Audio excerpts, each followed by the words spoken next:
जब बात होती है फोर्ब्स की लिस्ट यानी real time billionaire list, simple भाषा में दुनिया के सबसे अमीर लोगों की लिस्ट। तो जब बात दुनिया के सबसे अमीर लोगों की आती है तो हमारे दिमाग में Elon Musk, Jeff Bezos, Warren Buffett, Bill Gates, Mukesh Ambani जैसे लोगों का नाम आता है।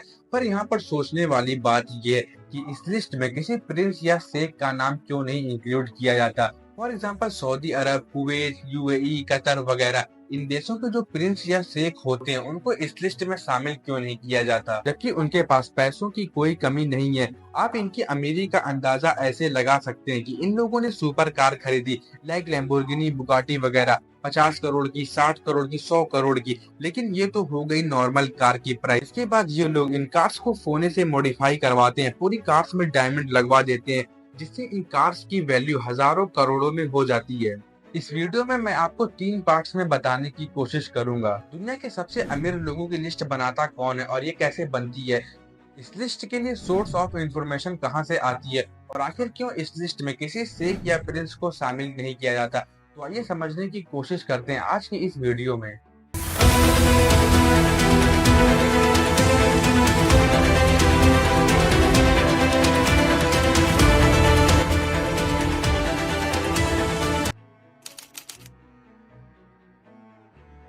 फोर्ब्स एक अमेरिकन मैगजीन कंपनी है जिसका गठन साल 1917 में चार्ल्स फोर्ब्स ने किया था, और फोर्ब्स अपनी लिस्ट को हर साल मार्च के महीने में अपडेट करती है। मतलब इस लिस्ट में 100-200 लोग रहते हैं जिनकी नेटवर्थ $1 बिलियन या उससे ज्यादा होती है। उन्हीं लोगों का नाम इस लिस्ट में शामिल होता है। अगर किसी की नेटवर्थ $1 बिलियन से कम है तो फोर्ब्स उसे अपनी लिस्ट में शामिल नहीं करता। फोर्ब्स के अलावा भी कुछ कंपनीज हैं जैसे बिजनेस इनसाइडर, ब्लूमबर्ग, ये भी लिस्ट बनाते हैं रियल टाइम बिलियनर्स की, और सारी कंपनीज की लिस्ट लगभग सेम होती है।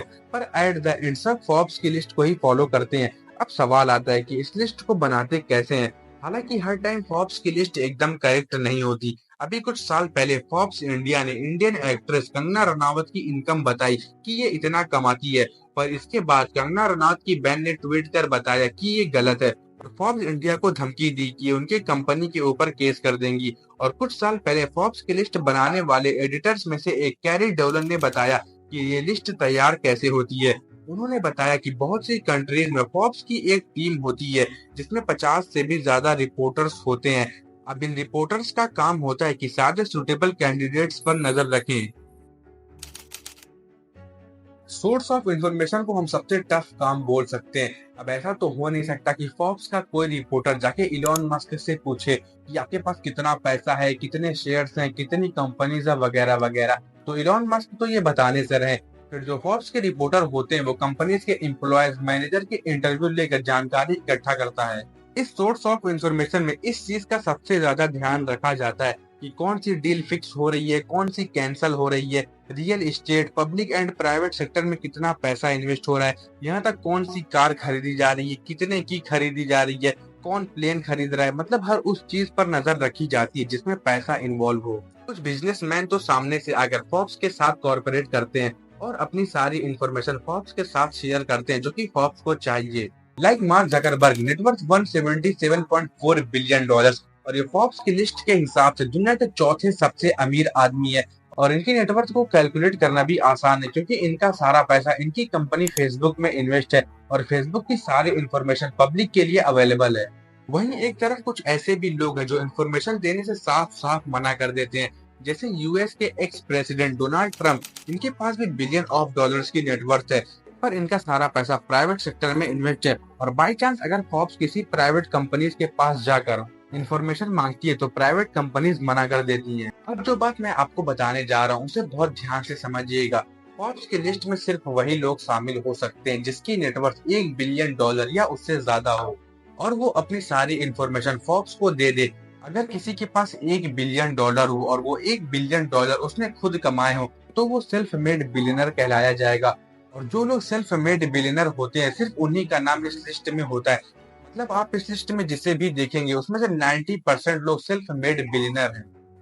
और कुछ ऐसे भी लोग हैं जिनके पेरेंट्स ने उन्हें बिलियनर बनाया, मतलब विरासत में मिली दौलत, पर फिर भी उनका नाम इस लिस्ट में रहता है। क्यों और कैसे, आइए समझते हैं। इसका सबसे बेस्ट एग्जांपल है मुकेश अंबानी, इंडिया के number 1 richest person. Mukesh Ambani के फादर धीरू भाई अंबानी ने बिजनेस शुरू किया था।